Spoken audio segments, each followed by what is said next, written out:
Hey everybody, welcome into WagerTalk TV. I'm Tony Mejia from SportsMemo.com, and we're going to be talking about the quarterfinals of the Women's Basketball Olympic Tournament as the United States battles Nigeria for a spot in the semifinals. Australia and Serbia will play the first game of the day, 5 a.m. Eastern, and the winner of that one will face the winner of the United States and Nigeria.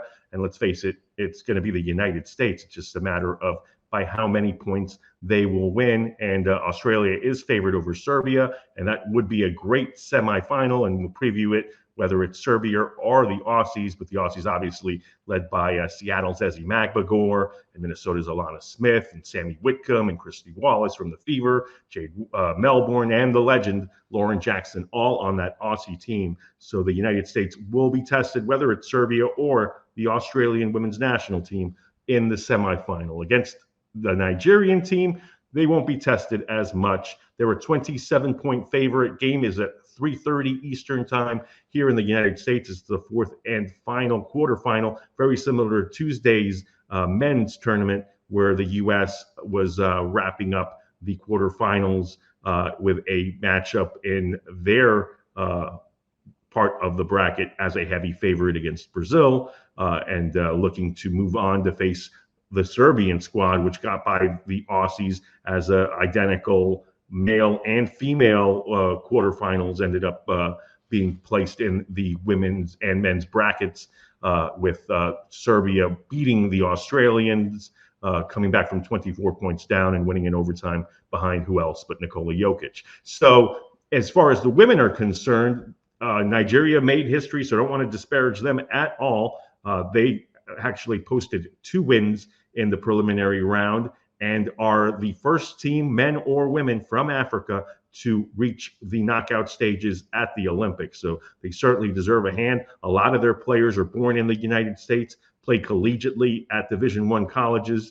We'll break down their personnel here in a minute, who to watch for. But the fact is, it's very similar, this matchup, to the United States men in Puerto Rico, where, again, the Puerto Ricans, a lot of players born in New York and in the eastern portion of the United States, played collegiately at D1s and really played over their heads in terms of covering the spread. But that spread was 34. This is 27, and the Nigerian squad beat both Canada in their first matchup to reach this portion of the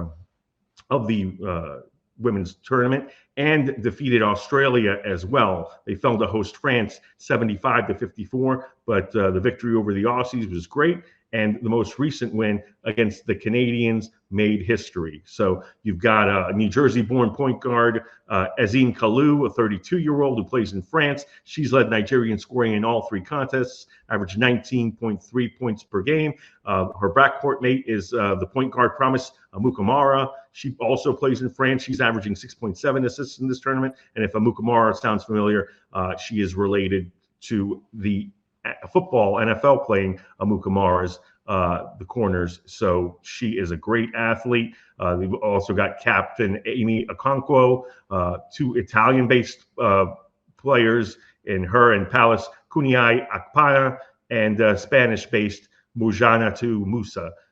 They're the front court standouts. Okonkwo played at USC and TCU. Kuniai Akpana played at Northwestern.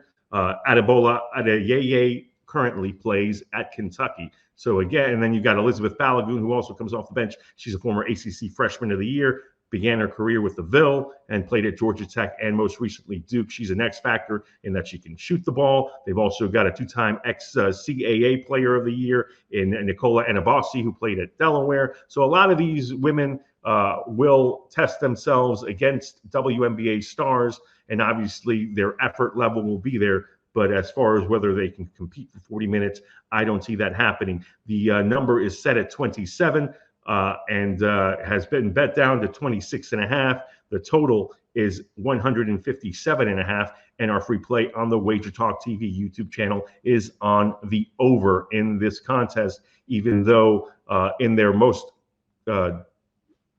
challenging game, the Nigerians scored just 54 points against France and most of their contests have not reached 140 points. In fact, they're averaging 69.3 while surrendering 69. But again, the United States, they're averaging 92 points, surrendering 72 over their first 3 Olympic wins. They play at a much faster pace, and they haven't even shot the ball well. So you mix those things together, all these ingredients where the United States wants to push, wants to get their guards really going and confident heading into the semifinals against Aussies or the Serbians. And then you've got a Nigerian squad that's going to go all out to compete, play to the final whistle. I think we'll see the high side on 157.5 points hit. So that's our play here. Let's talk some props for the Nigerians. You've got Azim Kalu over 1.5 3-pointers made. That's at -145. I kind of like that. Her point total is 14.5 to the over at -120, to the under at -110 is obviously 14.5 as well. I like the over. She's been consistently the Nigerians' go-to scorer, and she will probably be a volume shooter in this contest. Amukamara is more of a playmaker, as her assist total would attest to. And then you've got Breanna Stewart. Her points, rebounds, and assists number for this game is 27.5. Juiced out to the over at -135. If you want to fade her, the under pays +105. I mean, she's just been so dominant in this tournament, really getting it done as a facilitator, as a rebounder, and certainly as a scorer, has the mid-range game going. So I would not fade her, even though, at juiced out where it is, she's got to play a really productive game to get there inside 40 minutes. Asia Wilson's points total is 20.5. She's been a scoring machine throughout this entire tournament. I really like Alyssa Thomas's points, rebounds, and assists to the over. That's 13.5. She's one of the best passers in the entire WNBA, was the assists leader last year, second to Caitlin Clark this year. And her number is 13.5 points, rebounds, and assists. And she is a great rebounder, tall for her size. She's playing a lot of minutes on the wing. And so if she gets you 4 points, odds are she'll get you 13.5 points, rebounds, and assists. Jackie Young's point total after leading the United States with 19 points in the victory last time out against Germany is just 9.5. And it's juiced out at even money.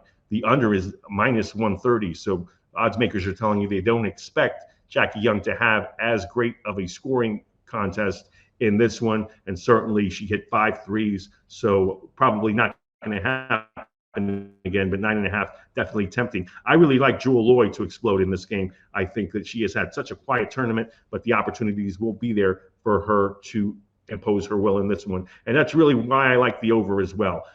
We've seen what we're going to get from Nafisa Collier, who's playing a lot of minutes up front with Breanna Stewart and Asia Wilson. We know that Cheryl Reeve is going to bring Brittany Griner off the bench, but it's the guards that she really needs to get in order for these 2 tough games that remain ahead in the semifinals, and hopefully for the United States in the gold medal match. And right now, still as the starters, you have Chelsea Gray and Diana Taurasi, but they were both held to just 6 minutes last time out, as Reeve went with Kelsey Plum and Jackie Young, both Las Vegas Aces. Sabrina Ionescu, Kalia Copper, and Jewel Lloyd all rounded out those minutes. And so she's going to play the hot hand. You can pick and choose who you think is going to show out and then try to hit on a PRA or points prop with them. Currently, Kelsey Plum to top her 3-point total is 1.5 and pays out +155. Ionescu at DraftKings is -145 to hit multiple threes.